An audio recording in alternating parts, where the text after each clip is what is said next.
Charles Darwin was a famous naturalist from England. He was born on February 12, 1809, in Shrewsbury, England. Darwin is best known for his work on the theory of evolution. His theory of natural selection explains how species change over time to survive better. This idea became the base for modern studies of evolution. Darwin's ideas were new and surprising in his time. Many people in Victorian society were shocked that he said humans and animals had a shared ancestry. Even though some disagreed with him, his work inspired many scientists.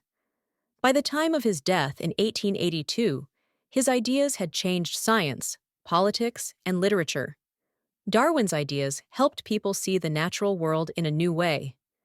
They began to study how life changes and adapts over time. Darwin was buried in Westminster Abbey, an honor given to very few people. This showed how much he was respected, even by those who did not agree with him. Charles Darwin was born into a wealthy and educated family. His father, Robert Darwin, was a doctor, and his mother, Susanna, was from the famous Wedgwood family. The family's history was full of thinkers and inventors. Darwin's grandfather, Erasmus Darwin, was a scientist and poet who wrote about nature and life. Sadly, Darwin's mother died when he was only 8 years old. After her death, he was cared for by his 3 older sisters, who helped raise him. As a child, Darwin was curious about the world. He loved exploring nature and collecting things like rocks, shells, and insects. However, he did not enjoy school at first. He found the learning at Shrewsbury School boring, especially the focus on Latin and Greek. Darwin was more interested in science and the natural world. At school, he tried experiments in chemistry, which made some of his teachers unhappy. His father thought Darwin was wasting time and sent him to study medicine at Edinburgh University when he was only 16 years old. Darwin disliked his medical studies. He found anatomy, the study of the human body, unpleasant, and surgery shocking, as it was done without painkillers at that time. Still, his time in Edinburgh was important for his future. He learned much about nature and science from his professors and other students. Darwin met a scientist named Robert Grant, who studied marine animals. Grant became his mentor and encouraged him to study small sea creatures. Darwin began making his own observations and even presented his findings to student groups. These early experiences shaped his love for science. Despite this, Darwin still did not want to become a doctor.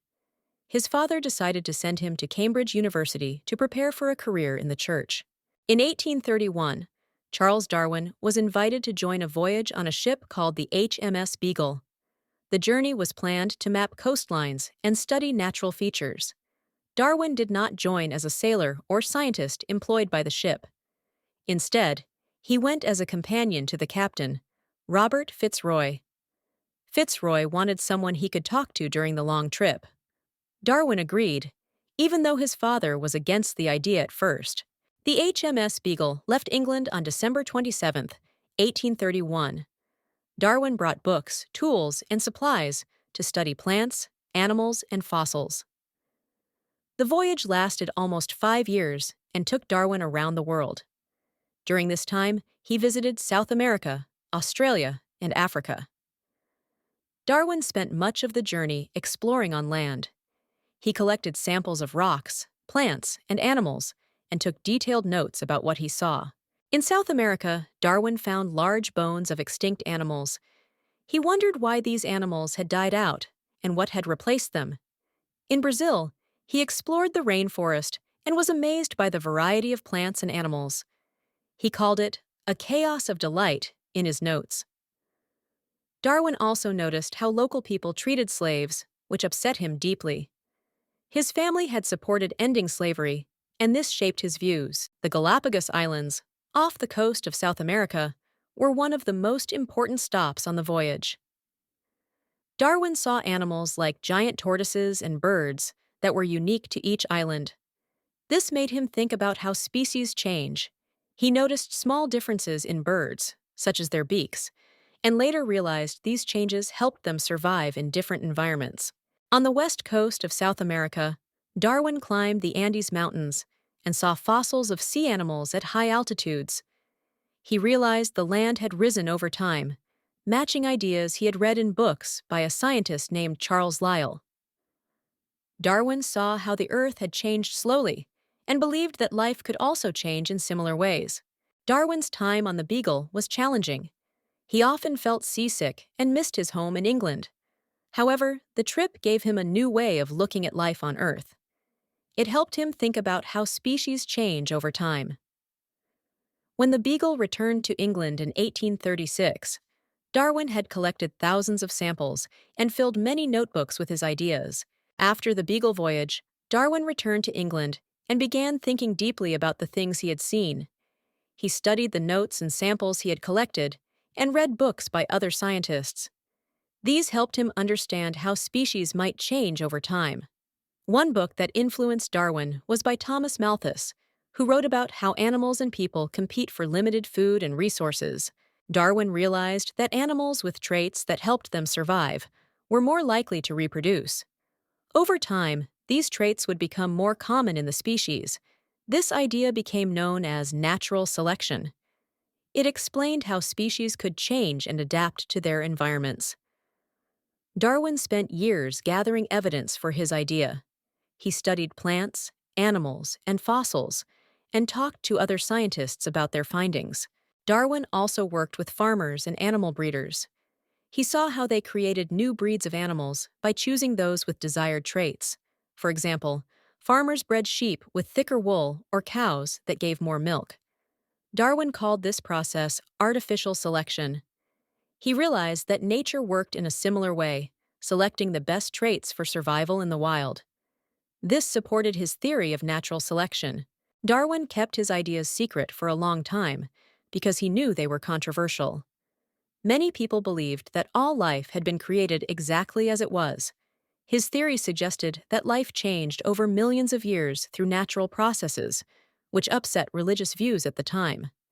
Darwin feared criticism, but continued his research in private.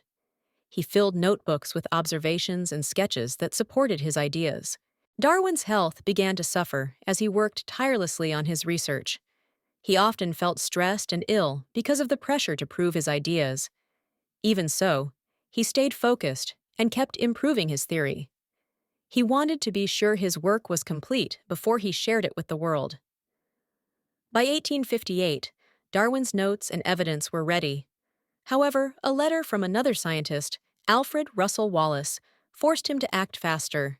Wallace had come up with a theory similar to Darwin's, based on his own studies in Asia. Darwin and Wallace presented their ideas together in 1858. This marked the first time the public heard about natural selection. Darwin then began writing a book to explain his full theory in detail. These events would lead to the publication of On the Origin of Species in 1859, a book that changed how people understood life on Earth. After presenting his ideas with Alfred Russel Wallace in 1858, Darwin worked quickly to write his book. He wanted to explain his theory of natural selection clearly and provide as much evidence as possible. In November 1859, his book, On the Origin of Species, was published. It became one of the most important books in science. The book explained how species change over time through natural selection. It used examples from Darwin's research to support this idea. Darwin wrote that only the best adapted animals and plants survive and reproduce. Over time, these traits become more common. The book also showed how this process creates new species and helps explain the diversity of life on Earth. On the Origin of Species was a success, but it caused debate. Some scientists and thinkers accepted Darwin's ideas quickly, others rejected them, saying his theory went against their religious beliefs.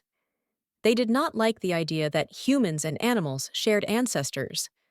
Darwin's theory suggested life evolved naturally over millions of years, which was very different from traditional religious views.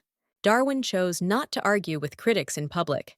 Instead, he focused on his research and let others defend his ideas. One of his strongest supporters was Thomas Huxley, a scientist known for his sharp debates and speeches. Huxley became known as Darwin's bulldog because he strongly defended Darwin's theory of evolution and natural selection. Despite the controversy, Darwin's ideas spread and influenced many areas of science and society. Over time, more evidence from fossils, biology, and genetics supported his theory and helped it gain wider acceptance. On the Origin of Species became the foundation for modern biology, changing how people study and understand life. After publishing On the Origin of Species, Darwin continued his work quietly at his home in Down, England. He spent much of his time studying plants, animals, and other natural topics, adding more details to his ideas. Darwin published several more books that explained his thoughts on evolution and other scientific subjects. One of his books, The Descent of Man, focused on how humans also evolved through natural selection. Darwin suggested that humans shared common ancestors with other animals, which sparked more debates and discussions. He also studied plants carefully, publishing books on how they grow, reproduce, and adapt to different environments. Darwin worked hard to gather evidence for his ideas, even though his health often caused him problems. He suffered from stomach pain, fatigue, and other illnesses, but he stayed dedicated to his research. Darwin's wife, Emma, helped him manage his health and supported his work throughout his life. During his later years, Darwin became respected as one of the greatest scientists of his time. Even people who did not agree with his ideas admired his careful research and thoughtful writing. By the time he died in 1882, his work had changed how people understood life and its history forever. Darwin was buried in Westminster Abbey, next to other famous scientists like Isaac Newton. This honor showed how important his contributions were, not only to science, but also to human understanding of the world. Darwin's work continues to inspire scientists today, as his ideas form the base of modern evolutionary biology.